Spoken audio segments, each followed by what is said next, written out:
مشكلة كبيرة قوي بيعاني منها ناس كتيرة اللي هم زيي. الناس اللي ما بتعرفش تقعد تزن على حاجة، وخصوصا لو الحاجة دي هم شايفينها حق ليهم.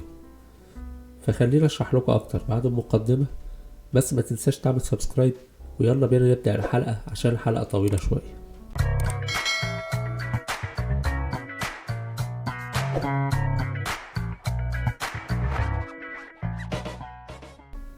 ازيكم جميعا وعاملين ايه؟ طبعا كلنا بنتعرض لمواقف، ومفيش حد مننا اكبر من الظروف. يعني ممكن اي حد يتعرض لضائقة، او اي حد يتعرض ان واحد يطلب منه مساعدة. واحنا مش ضد المساعدة ولا ضد الفكرة، ولا عايزين اي حاجة تتاخد بمعنى سلبي من اللي احنا هنقوله، ولكن احنا بنتكلم على حقوق الناس. انا هتكلم على جانب ان انت صاحب الحق. يعني واحد جه طلب منك مساعدة، وانت رأيت ان انت تقدر تساعده فساعدته، ولكن بعد كده هو ابتدى يماطل على ان هو يديك حقك اللي هو الدين اللي في رقبته. ابتدى يتأخر، او ابتدى يتهرب، او ابتدى يتجاهل من الاساس. التلات حالات بيبقوا اسوأ من بعض، وخصوصا ان انت صاحب حق وراجل مؤدب ومتربي ومش عارف تزن عليه لعدة اسباب. المشكلة بقى ما بتبقاش هنا، المشكلة بتبقى في الطرف التاني. احنا بنتكلم عليك انت طرف صاحب الحق، والطرف التاني اللي هو المفروض ان هو يرد الحق ليك.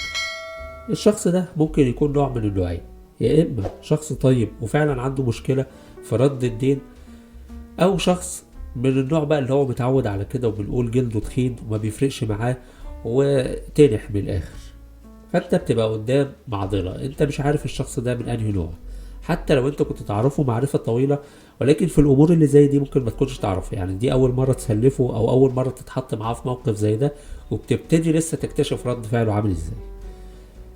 من وجهة نظري اللي بيفرق ما بين الشخص الطيب المتعسر والشخص التنح، هو ان الشخص الطيب حتى لو هو مش قادر يسدد، ولكن على الاقل هيطمنك، مش هيحاول يتهرب. صحيح هو ممكن يكون صعب عليه ان هو يرد على تليفونك، ممكن، ولكن ده مش معناه ان هو يعني بيتهرب، على قد ما معناه ان هو محرج ما عندوش حاجة يقولها لك.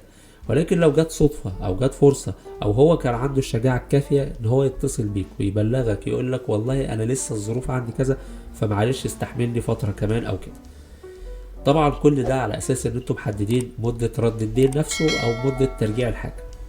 النوع التاني بقى، النوع التاني هي دي بقى المشكلة. النوع ده هيكبر الموضوع خالص، هيطنش، هيتجاهل الموضوع كليا. لما تيجي تكلمه في حاجة، يا اما هياخد الموضوع باستهزاء، يا اما هياخد الموضوع باستعجال، يا اما هياخد الموضوع بطريقة الى حد ما تكون مستفزة اكتر من ان هو يعني ايه يهديك شوية. يعني بدل ما يهديك ويقول لك معلش الظروف وكده، هيبتدي ياخدها بطريقة اللي هو ان شاء الله ومش عارف ايه، وبطريقة تخليك ان انت تندم اصلا على الفعل ده. فخلينا بقى نتكلم على حاجة. ده الجانب الاول ما بين الشخص الطيب والشخص التنح. وفي بقى جزء تاني بقى جوه الجزء الاهم، لان الجزء الاهم ده هنربطه بقى بالختمة اللي احنا عايزين نوصلها لنهاية الحلقة. الجزء التاني هو ان انت برضو صاحب الحق، ولكن انت كشخص بقى مش بتسلف حد، ولكن انت بتطلب خدمة معينة او سلعة او اي حاجة. ولنفترض مثلا ان انت طلبت خدمة اونلاين، او المشهور قوي ان انت مثلا بتبقى متفق على حاجة، سواء خدمة مثلا حد هيعمل لك حاجة في البيت، هيوضب لك حاجة، فانت مديله عربون تحت الحساب، او حتى مش مديله العربون. يعني هنحسبها بالحالتين، ولكن انت متفق على حاجة، والتاني ده المفروض هو اللي يجي يقدم لك يجيب لك البضاعة اللي انت عايزها او يقدم لك الخدمة، والشخص ده بيماطل. برضه نفس الكلام، الشخص اللي بيماطل ده هيبقى نوع من النوعين: يا اما هو فعلا مشغول وعنده ظرف او كده، فاضطر ان هو يتاخر على ان هو يقدم لك الحاجه، وساعتها ده هيكلمك بصراحه يقول لك معلش انشغلت، اصل كان في ظرف او كده، وبمنتهى الامانه، لان هو ما فيهوش حاجه يعني ايه تخليه يكذب عليه. والشخص التاني هو الشخص التنح. الشخص التنح بقى هو اللي هيبتدي يتهرب منك باي شكل من الاشكال، لدرجة ان في من النوعيات اللي هي بتستفز دي، ان هو ممكن يطلعك انت اللي غلطان، يقول لك ما انت ما فكرتنيش، ما انت ما اكدتش عليا، او هو اساسا انت بتتفق معاه على حاجة ومديله عربون. يعني المفروض ان ده يعني سبب كافي ان هو يفتكر شغله واكل عيشه، يقول لك طب بس يبقى ايه، باكد عليا يوم كذا. انت مطالب بقى ان انت تشتغل له منبه. ما احنا بنقول من الاول ان انت من النوع اللي ما بتعرفش تزن وما بتحبش الزن، فيبتدي يلصق الموضوع ليك. نفس الكلام بالنسبه للراجل اللي مستلف منك حاجه وبيقول لك اصل انت ما قلتليش. طب ما قلتليش ليه قبلها؟ ده كان معايا فلوس، ده انا صرفتهم والكلام ده، انت لو كنت قلت لي من يومين كنت جبتهم لك والكلام ده، لا استنى عليا والحاجات دي، ويقعد يلبسها فيك انت نفسك. ودي اكبر بقى غلطه بيدافع عنها الناس نفسهم، هو كونك ان انت اللي لازم تفكر الناس وكده. وده غلط، مش مفروض ان انت تفكر الناس بحاجه المفروض ان هم عارفينها. يعني ده شغل الانسان المفروض ان هو يعمله. كذلك واحد واخد منك حاجة المفروض ان هو اللي يردها من غير انت حتى ما تسأل عليها. وخصوصا في النقطة اللي احنا بنتكلم عليها، لو انتم محددين وقت زمني المفروض يتم فيه كل حاجة.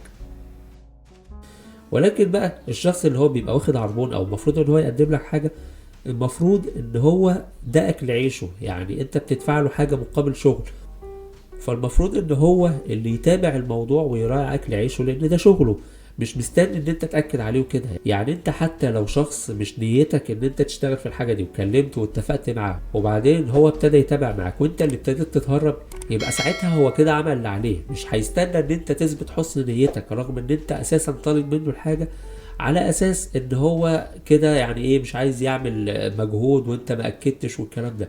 المفروض ان صاحب الشغل او المفروض ده شغله واكل عيشه هو اللي بيراجع الحاجات دي. ده كل ده واحنا بنقول ان اذا كان متاكد الموضوع بعربون او ما كانش متاكد. يعني مثلا بنقول في حاجات كتيره مثلا اللي هي الخدمات اللي بتطلب اونلاين، بتطلب انت الحاجه وبتستنى ويجي الحاجه تتاخر، فتيجي تكلمهم يقول لك هراجع الموضوع، وكانه اصلا مستني ان انت تاكد عليه عشان يتاكد من جديه الطلب. وده حاجه غريبه جدا. انت ليه بتفترض سوء النيه من الاول؟ ايه اللي الشخص عمله مع ان ده شغلك المفروض تراعي ربنا فيه؟ لعل التزامك بالمواعيد يجيب لك شغل اكتر، لكن انت من الاول بتفترض انت فاتح بيزنس وعامل اونلاين ستور ومستني ان الناس كلها هتضحك عليك الا بقى اللي هيأكد عليك بعد انتهاء المدة. طب ماشي مفيش مشكلة، انت قناعتك دي الشخصية ان الناس كلها نصابين وان اي حد هيطلب منك لعل ان هو يضحك عليك والكلام ده. طب يبقى بالمنطق اعمل مدة قليلة، يعني على الاقل لما تيجي مثلا تقول له هيوصل لك الحاجة، هنوصل لك الحاجة في خلال يومين 48 ساعة، بحيث ان بعد 48 ساعة الشخص فعلا ممكن يكون مستني الحاجة. فانت لما تيجي تديله مدة اسبوع وتبتدي تتأخر عليه على اساس ان انت منتظر ان هو يأكد عليك يستعجل الحاجة، فتطمن بقى ان الشخص ده جد فعلا. وان كان حتة التأكيدات وكده ما تضمنش اي حاجة من انواع الجدية. احنا في حالات كتيرة مثلا بنقول دفع العربون ممكن بيضمن جدية، ورغم عن كده العربون لا يضمن جدية اي حاجة. ولكن بقى بيبقى راجع لكل واحد، يعني لو الشخص اللي طالب الخدمة نفسه دفع العربون وبعدين ابتدى يتهرب، خلاص هو يتحمل الجزء ده، والعربون نقول ان هو من حق الشخص لان هو سعى في الموضوع. ولكن يبقى دافع العربون ويبتدي يراجع ويستعجل الشخص على المواعيد اللي هم متفقين عليها، دي الحاجات الغريبة فعلا اللي يعني بتجمع ما بين صفات الناس التنحة والناس اللي فعلا بتستحل وعندها هواية سرقة الناس. طيب احنا كده ضربنا بقى مثال الاتنين، الشخص اللي انت مسلفه بكامل ارادتك وابتدى يتهرب منك، والشخص التاني اللي انت مثلا بتطلب منه خدمة او كده ودفعت له عربون او حتى ما دفعتلوش عربون وهو في نفس الوقت مستني ان انت تزن عليه. انت واحد ما بتحبش الزن. طب الحل في ده ايه؟ الحل في ده هي الجهات اللي هي المفروض الجهات الرقابية او الجهات اللي شغلانتها كلها ان تتابع حقوق الناس. في ناس تخصصهم وشغلهم واكل عيشهم برضو هو ان يرجع حقوق الناس ليك. يعني انت مش مطالب ان انت تستعين بحد يتصل لك او تكلم حد وكده، لان في ناس شغلانتهم مرتبهم بيبقى على ان هم يتابعوا مصالح الناس وحقوق الناس، سواء جهات رقابية في حالات البيع والشراء او جهات تانية بقى اللي هي بتنفذ القانون زي مثلا الناس اللي واخدين دين او كده وبيتمطلوا فيه. طيب انا هتكلم في حاجة هنا بصراحة وخلينا اكون صريح معاكم شوية. احنا ناس بندعم الحاجات الانسانية وكل الكلام ده، ولكن لما واحد مثلا يطلب منك حاجة، انا مش بقولك ان انت ما تعطلوش وكده، احنا بنتكلم برضو بحسن نية ان انت تعطله، ولكن احنا عايزين نركز على المدة اللي انت بتتفق معاه فيها ان هو هيرد الدين امتى، لان هو ده نقطة الخلاف. انت بتطلب منه هو اللي يحدد الميعاد اللي يرد فيه الدين. قال لك والله بعد اسبوع، انت ما بتجبروش يقولك بعد اسبوع ولا بعد شهر، ولكن انت بتديله حرية الاختيار بناء على معرفته هو بظروفه. يعني هو مثلا معذور اليومين دول وبيستني مثلا لحد اول الشهر لما يقبض ويديك فلوسك، والله واحد تاني عارف ان مرتبه اول الشهر مش هيغطي التكاليف اللي هو واخدها منك، فمحتاج شهر شهرين 3. المفروض ان انت تديله حرية اختيار المدة اللي هو يرد فيها الحاجة. ما تجيش بقى فكرة ان انت تضغط عليه او كده تقول له لا كتير او الكلام ده. خلاص طالما ارتضيت الموضوع ارتضيه بشكل كامل. واحنا عارفين ان اي حاجة وخصوصا في الجزء بتاع الدين وده بيبقى في ميزان حسناتك لحد ما يترد لك الدين. بس بقى نيجي نقطة ان هو المدة الزمنية المتفق عليها ابتدت تطول مع مراعاة كل الانسانيات اللي انا بتكلم فيها. ولكن انا من رأيي ان الفرصة بتتاخد مرة او مرتين كتير قوي. يعني لو انت قلت له بعد ال3 شهور كلمته مرة وانت ما بتحبش الزن، فممكن اقصى حاجة عندك تكلمه مرة او مرتين. بعد ال3 شهور تقول له الدين اللي احنا كنا متفقين عليه وهو ما قدرش ان هو يسده بالمدة اللي هو حددها لك، يبقى هنا بقى الكلام بيختلف. انا شايف ان مفيش داعي اصلا لتسكير تاني. يعني التسكير اللي هو بعد ال3 شهور اللي هو بعد الاتفاق هو ده التسكير الاول والوحيد والاخير.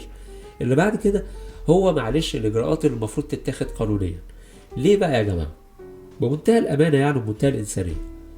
الشخص ده واقع في مشكلة ان هو مفروض يتابع معاك عشان يرد لك الدين اللي هو واخده منك. الشخص ده مش قادر ان هو يلتزم بالكلمة بتاعته، حتى لو الشخص ده طيب ونيته كويسة، ولكن عنده مشكلة ان هو تحت الضغط بتاع الزن بتاعك او تحت الضغط بتاع الجهات اللي هي المفروض تقوم بدورها علشان ترجع الحقوق لاصحابها. ايه بالنسبة له الاسهل، ان هو يتابع معاك ولا ان يكون في جهة بتتابع ورا شغلكم انتوا الاتنين؟ انا من رأيي طالما هو ما قدرش يوفي بالوعد او بالاتفاق معك في الكلام من الاول خالص، بالتالي انت لازم يعني تحط له توقيت زمني هو اللي يقدر يخليه او يحفزه على انه يسد الدين في الميعاد المعين. ده طبعا في حالة ان الجهات الرقابية اللي احنا بنلجأ ليها تكون بتأدي دورها كويس جدا، وهي في نفسها تتابع الامور، ويبقى شغلهم اللي هم متفرغين ليه هو متابعة الامور اللي زي دي ايا كانت العدد. ما هو اي شغلانة ليها صعوباتها، ولكن هو ده الدور اللي احنا مفوضينهم ليه واللي هم المفروض يقوموا بيه على اكمل وجه.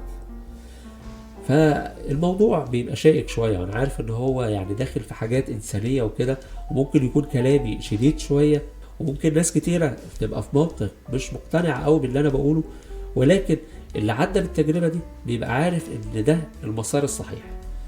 وبرضه هستنى تعليقاتكم نتكلم فيها وارد عليكم بنفسي، ونشوف ايه اللي ممكن نتكلم فيه حتى في المواضيع الجاية. لو الحلقة عجبتك متنساش تعمل شير عشان الناس كلها تستفيد من المعلومات دي.